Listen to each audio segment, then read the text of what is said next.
أصابكم من مصيبة فبما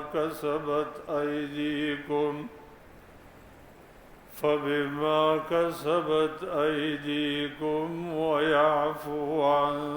كثير. اللهم صل على محمد وعلى آل محمد كما صليت على إبراهيم وعلى آل إبراهيم إنك حميد مجيد. اللهم بارك على محمد وعلى آل محمد كما باركت على إبراهيم وعلى آل إبراهيم إنك حميد مجيد. ډیرو قدرمنو درنو او عزتمندو ورونو، د تیرو خطباتنا دا موضوع شروع چې د الله بندگی، د الله حکمونه منل، د الله فرمان برداری د هر خیر د پاره چابی ده. د الله نافرمانی، گناهونه، د الله حکمونه فعمالول د هر شر د پاره چابی ده. دنیا ته چې کوم شرونه، مصیبتونه، بیماریانې، آفتونه، غمونه، کړاوونه راځي، نو د هغې باعث او د هغې لویه حصه چې د هغه ګناهونه دي. قرآن عظیم الشان کې الله فرمایي وما اصابکم من مصیبه فبما کسبت ایدیکم. تاسو ته چې کوم مصیبت در رسیږي دا ستاسو د ګناهونو په سبب در رسیږي. زمونږ رب ډیر رحیم کریم دی، د ډیرو ګناهونو معافی کوي. که داسې نه وی او رب په هره ګناه باندې بندگان رانیولی، عامه تباهی او هلاکت به نازل شوی وی، انسانان به د مخ د ځمکې نه ختم شوی وی، تر دې چې دواب به هم په ځمکه باندې پاتې نه وی. قرآن عظیم الشان کې الله دا خبر هم کوي، فرمایي ولو یؤاخذ الله الناس بما کسبوا ما ترک علی ظهرها من دابه. کله رب العالمین دا بندگان په هر ګناه رانیول او سزا یې ورکول، نو دومره عذابونه به نازل کړی وی چې د عام تباهی عذابونه به نازل شوی وی چې انسانان خو پرېږده، په مخ د ځمکه به یو دابه پاتې نه وی. لیکن رب العالمین هغه خپلو بندگانو کې بعضې بندگان دي چې د هغوی عبادتونه دي، د هغوی رکوګانې دي، د هغوی سجدې دي، د هغوی استغفار دی. ملائکة الکرام د مؤمنانو د پاره د مغفرت دعاګانې غواړي، که دا نه وی چپې چپې عذابونه به راغلی. لکه څنګه چې حدیث کې راځي، نبی کریم صلی الله علیه وسلم فرمایي لولا شیوخ رکع وولدان رضع وبهائم رتع لصب علیکم العذاب صبا. کدا بوډاګان نه وي چې بوډاګان د الله په عبادتونو کې مشغول دي، رکوع کوي، سجده کوي، الله ته جړاګانې کوي، دعاګانې کوي، او دا ماشومان نوې چې میندې دې له پی ورکوي او دا څاروي نوې چې هغوی دا ګیاګانې خوري او هغوی هم د الله رب العالمین بندګیانې کوي تسبیحات وایي ذکرونه کوي که دا نوې نو په تاسو به الله رب العالمین چپې چپې عذاب راتوی کړی وی را نازل کړی وی داسې د الله ملایکې دي چې هغوی ټولو مؤمنانو د پاره د مغفرت دعاګانې غواړي ویستغفرون للذین آمنوا ربنا وسعت كل شيء رحمه فاغفر للذین تابوا ملائکه د رب العالمین چې عرش بار کړی د هغوی د مؤمنانو د پاره د مغفرت دعاګانې کوي ورنه زمونږ ګناهونه دومره ډیر دي چې که د الله رب العالمین دا رحمتونه نه وی پراخه رحمت نه وی او دا اسباب نه وی نو ډېر عذابونه به نازل شوی ځکه د ګناه اثر په دې ټولو دوابو باندې کیږي څنګه چې ابو هریره رضی الله تعالی عنه فرمایي وی ما دا خبره د بعضې خلکو نه اورېدلې چې ګناهګار صرف ځان ته ضرر رسوي وی چرې داسې نه ده بلکې ګناهګار چې دی هغه په ټول معاشره باندې اثر کوي هغه وی ان الحبار لتهلك في وکرها من ظلم ابن آدم یو زاڼې چې په جاله کې تباه کېږي هغه د بني آدم د ظلم د وجې نه وجه دا ده چې هغه زاڼې الله د بني آدم د فایدې دپاره پیدا کړي دا بني آدم د الله نافرماني شروع کی الله ته دغه نعمت بیرته واخلي قرآن کې الله موږ ته فرمایي چې کوم نعمتونه مې تاسو له درکړي دي نعمت د صحت او نعمت د امن نعمت د پراخۍ د رزق نعمت د خوشحالۍ دا ټول نعمتونه زه بیرته د چا نه ناخلم خو الی واخلم چې دا بندگان د الله نافرمانی شروع کی کم عبادتونه چې کول هغه پریږدي الله وی بیرته ترې واخلم ان الله لا یغیر ما بقوم حتی یغیروا ما بانفسهم الله چې قوم باندې کم نعمتونه نازل کړي دي هغه ته چرې بیرته ناخلي تر دې چې هغوی خپلو اعمالو کې تغییر راولي هغوی د عبادت په ځای نافرماني شروع کړي قسم قسم ګناهونو ته لاس ور واچوي د الله نعمتونه راخلي او د الله خلاف خرچه کوي الله ته ناراض شي که بنده صحیح د عبادت خیال وساتي او الله ته راضي شي او رب العالمین یې ملګری شي نو که دا ټوله دنیا د هغې په خلاف ودرېږي څه ضرر به ونه رسوي ده ته به ضرر دا د نفس رسوي کوم نفس چې د الله د حکم خلاف چلیږي ځکه د نیکو اعمالو طاعتونو په وجه الله د بنده ملګری کېږي الله ورسره مینه کوي څنګه چې د الله نبي فرمایي وی رب العالمین فرمایي ولا یزال الرجل یتقرب الی بالنوافل حتی احبه همیشه به بنده ما ته په نفلي اعمالو باندې د فرض اعمالو نه وروستو ځان را نږدې کوي چې زما ورسره مینه شي چې زما ورسره مینه شي که نه زه به قوي ملګرتوب کوم په لیدلو کې زه ملګری یم په اورېدلو کې ملګری یم که دا ټول د دنیا قوتونه به د داسې خلکو په خلاف باندې ملګري شي الله به دې انسان له د وتلو یوه لاره راوباسي څنګه چې عبدالله ابن عباس رضی الله تعالی عنهما فرمایي وایي زما دی په الله قسم دی که دومره لوی مصیبت هم دنیا ته نازل شي چې دا اسمان په ځمکه را پریوځي او د ځمکې سره یوه تخته شي هم به هغې بنده ته الله د وتلو یو لاره کلاو کي څوک چې د الله د حکمونو پابندي کوي وایي ځکه الله موږ سره وعده کړې ده هغه فرمایي ومن یتق الله یجعل له مخرجا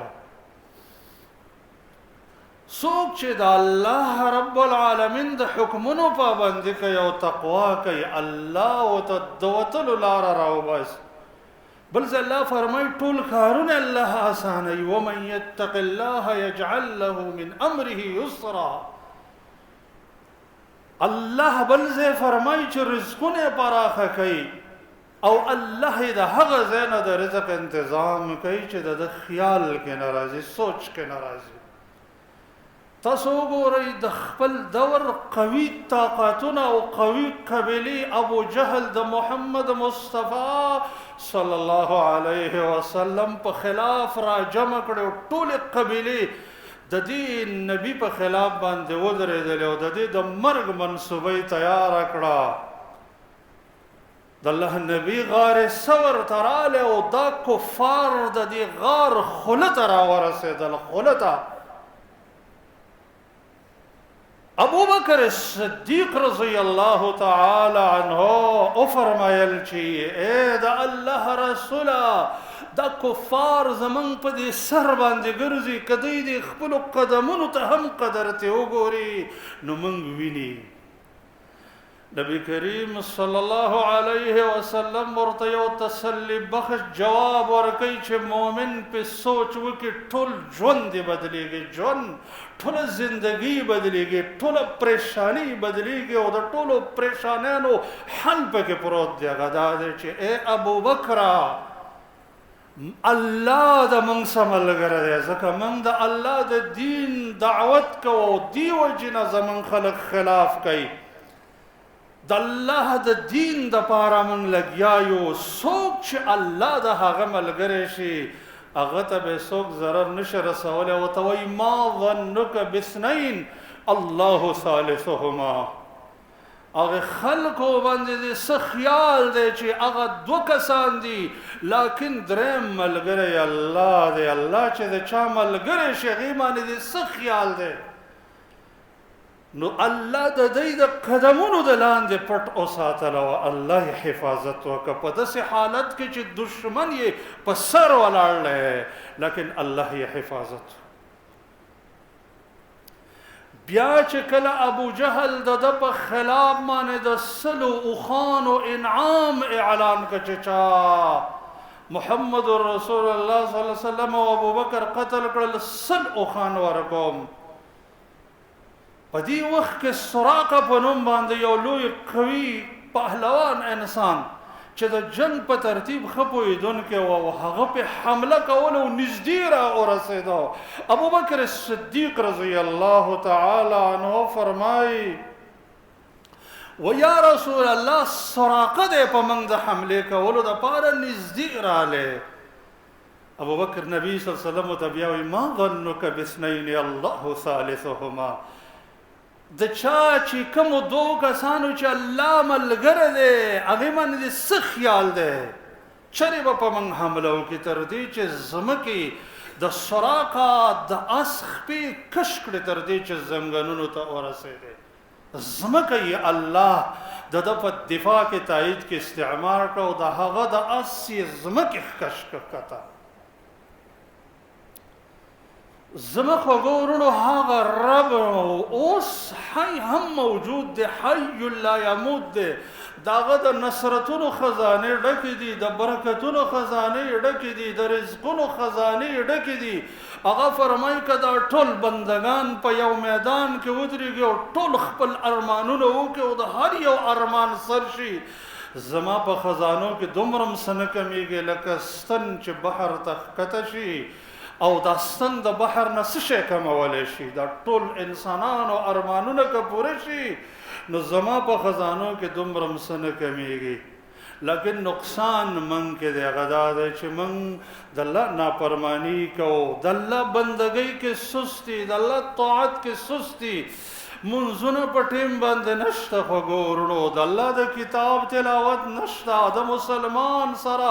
خیر ښېګړه نشته د الله په نوم صدقه نشته رشته دارانو سره رشته داري قایمول نشته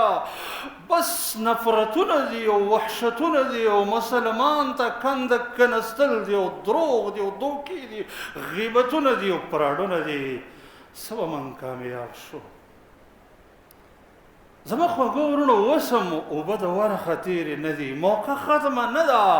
د توبې دروازه کولاو ده. راځئ چې اوس دې خپل نقصان ته متوجه شو، د الله بندگی شروع کو، تر دې چې دا مصیبتونه، څومره مصیبتونه، پریشانۍ، کارونه بندېدل، کارونه ګرانېدل، دا ټول چې دي دا زمونږ او ستاسو د ګناهونو اثر دی.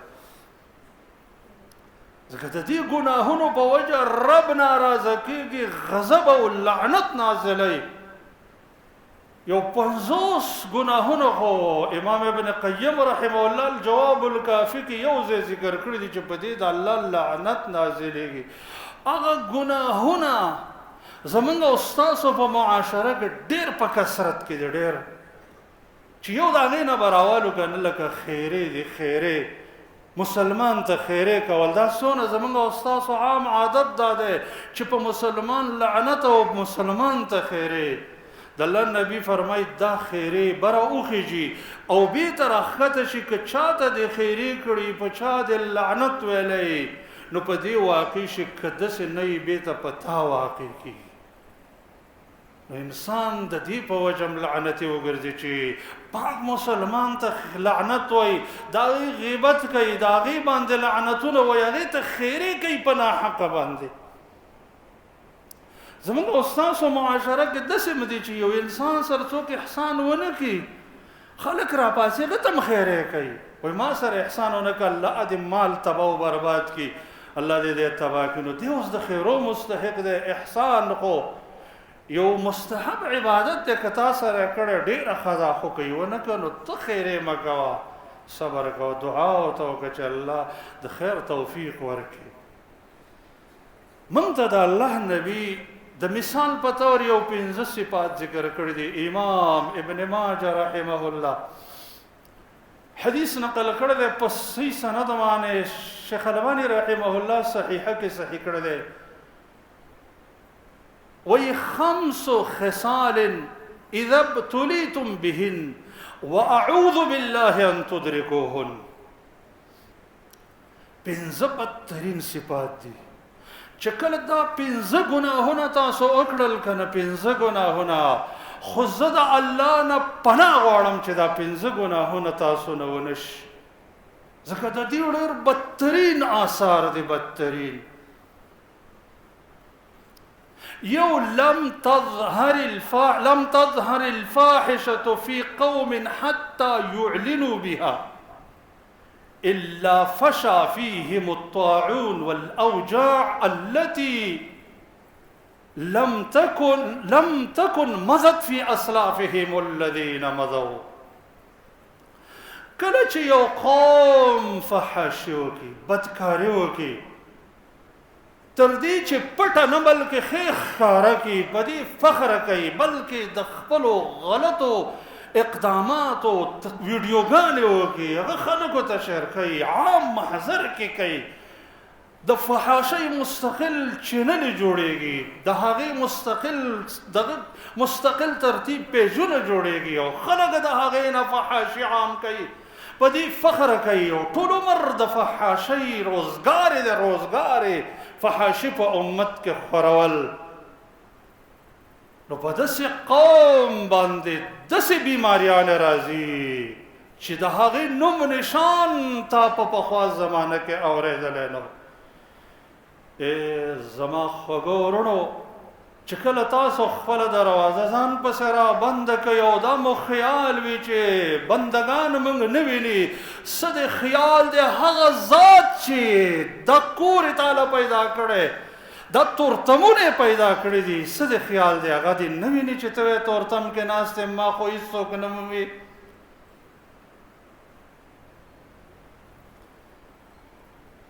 نو چې کله دې ځان تورتم کې کوو، یوازې شوې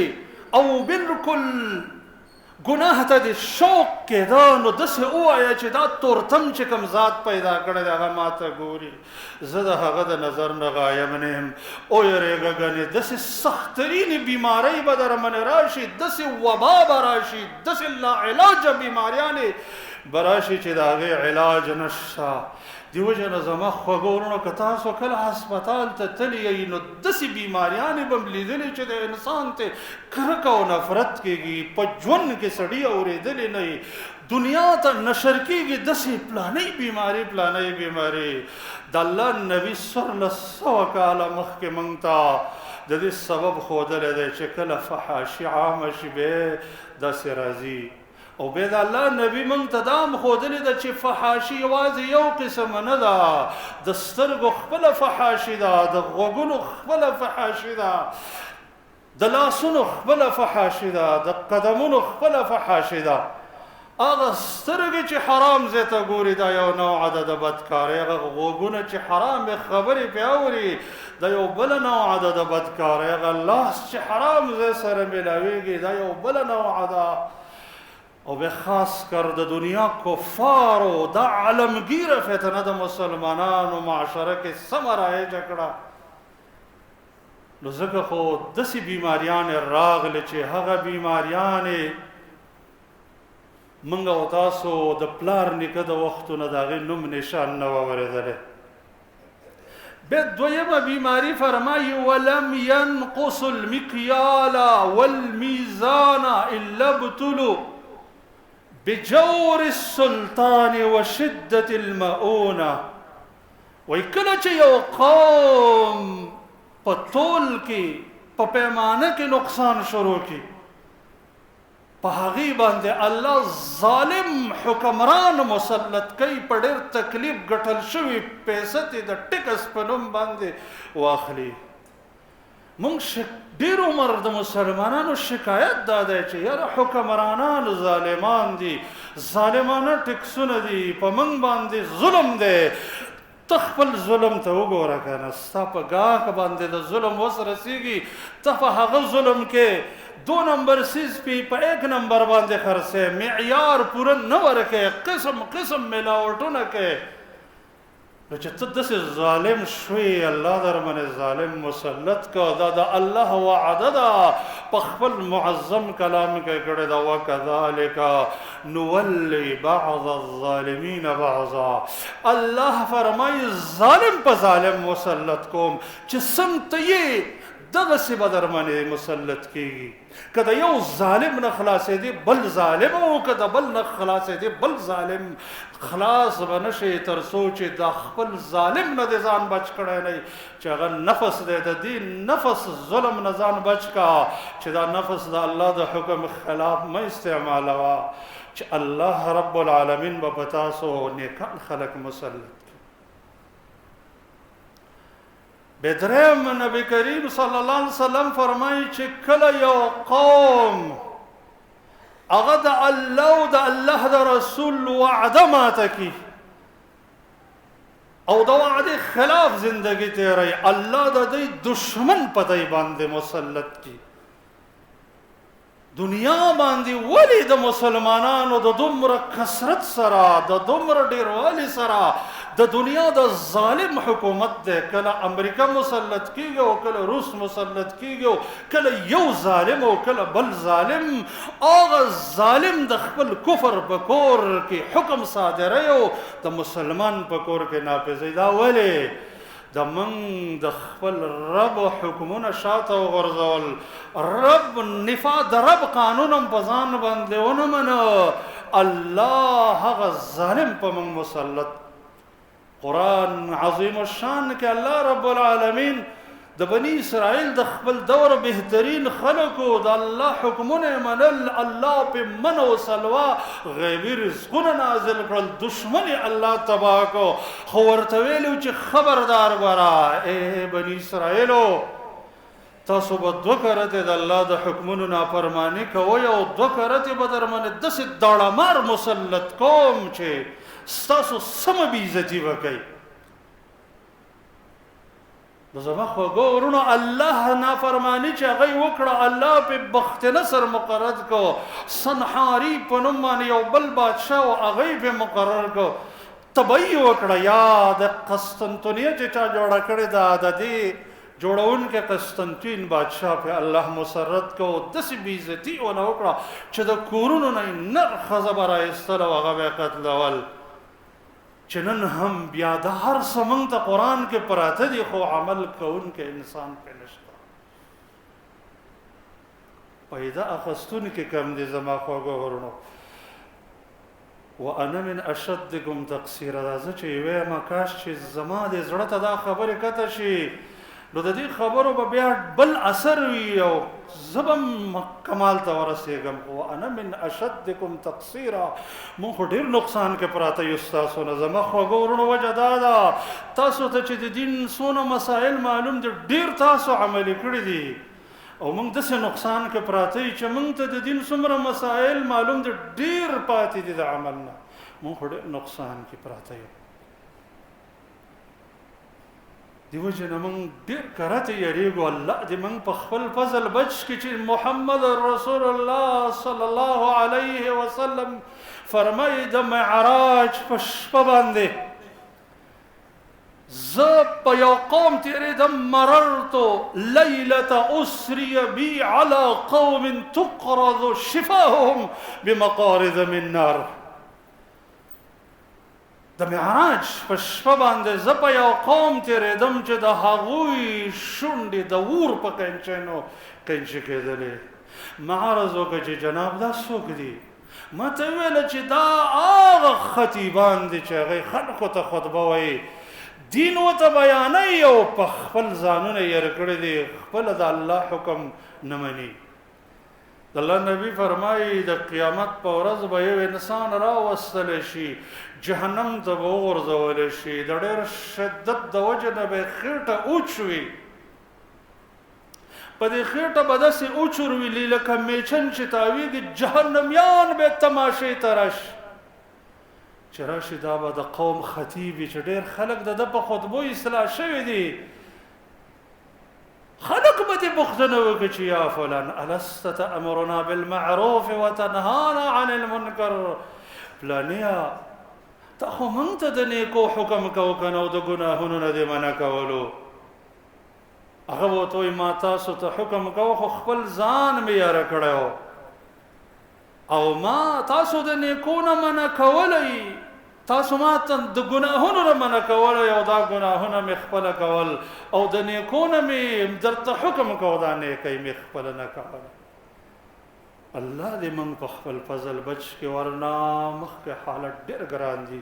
او زموږ دپاره ډېر خطرناک دی نسبتا تاسو ته د دې وجې نه د بعضو سلفو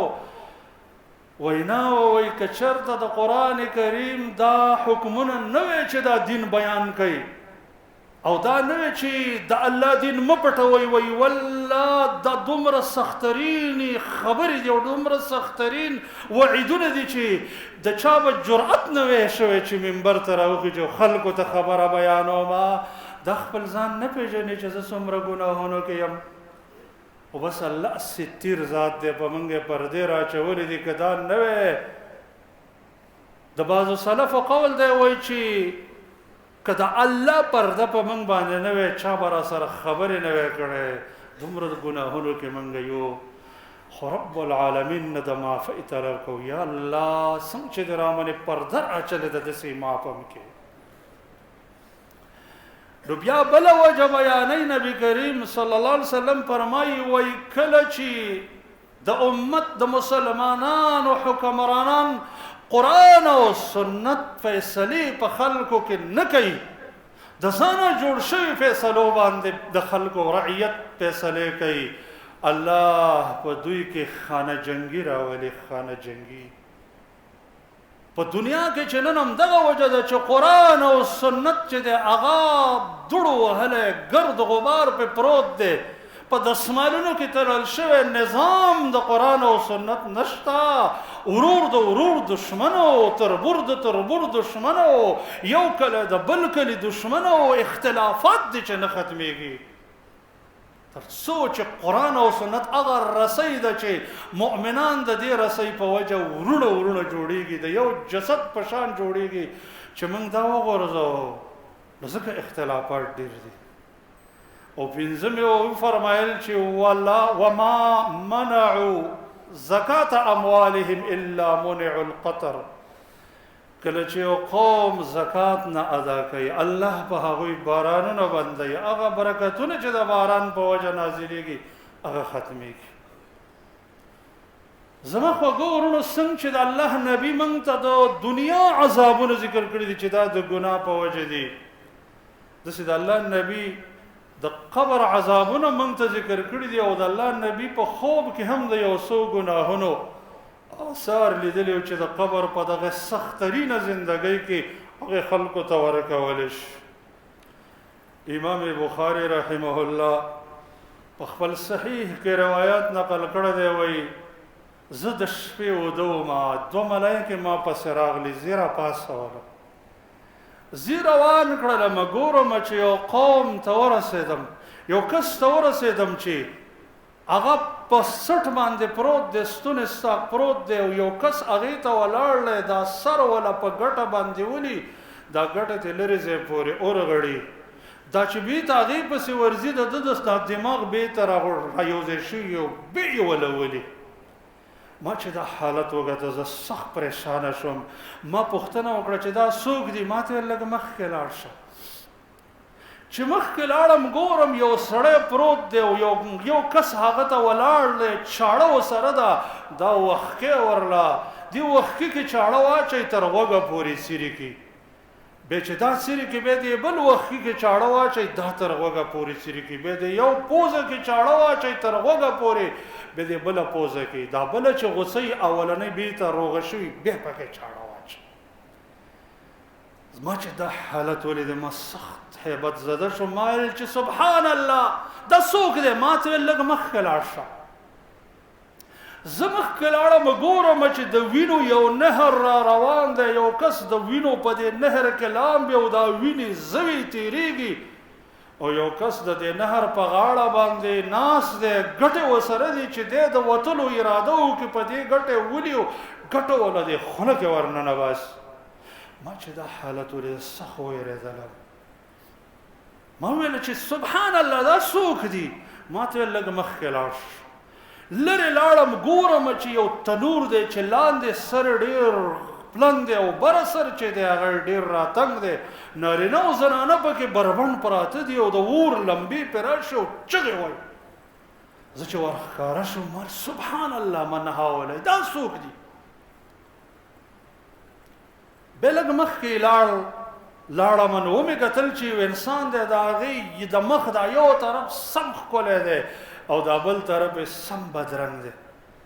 ما ویل دا څوک دی؟ ډېر اوږد روایت دی. بیا دا ټول سفر چکر چې ختم شو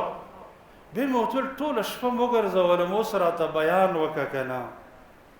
ویل هغه انسان چې د هغې دا سر په ګټه ویشتل کېده او ماغزې شیندل کېدل، دا هغه خلک دي چې قرآن یاد کړی و،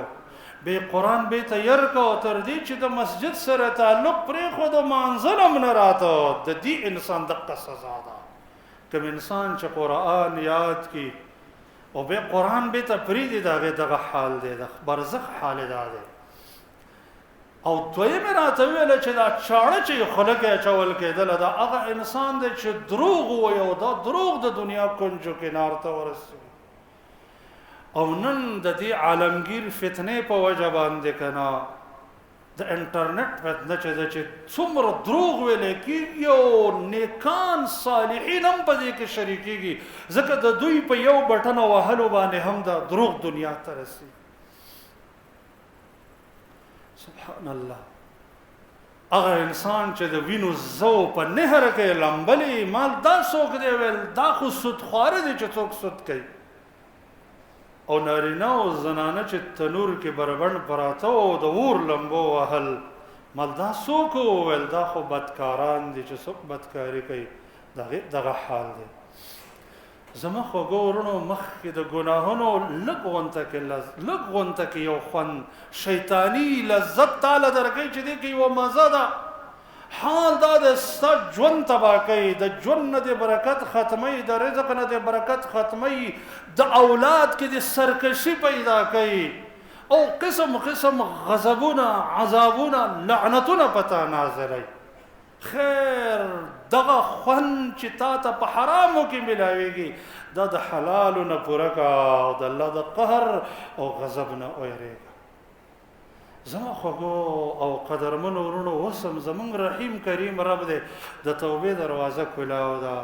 راځي چې د دې ګناهونو د دې بد او آثارونو په دې ځان بچ کو چې اوس د دې ګناه نه توبه وباسو او رب العالمین ته په صدق توجه کو آینده کې د نیکو اعمالو اهتمام وکړو تر څو پورې چې د الله د قهر غضب او لعنت نه بچ شو او د الله رب العالمین د رحمتونو او نعمتونو برکتونو مستحق وګرځو یا الله زمون ګناهونه په خپل فضل باندې معاف کا الله اندکم د ګناهونو محفوظ کا رب العالمین د نیکو اعمالو توفیق راکا الله ستاسو د قهر غضب او عذاب او لعنت او د هغه د اسبابونو وساته ستاسو د طاعت او د بندګۍ توفیق راکا او هر قدم قدم مو په اخلاص بنا کا یا الله د قران او سنت په اخلاص کوونکې خدمتګاران جوړ کا الله د عمل کولو توفیق راکا او به دنیا ته د رسول توفیق راکا اقول قولي هذا استغفر الله لي ولكم ولسائر المسلمين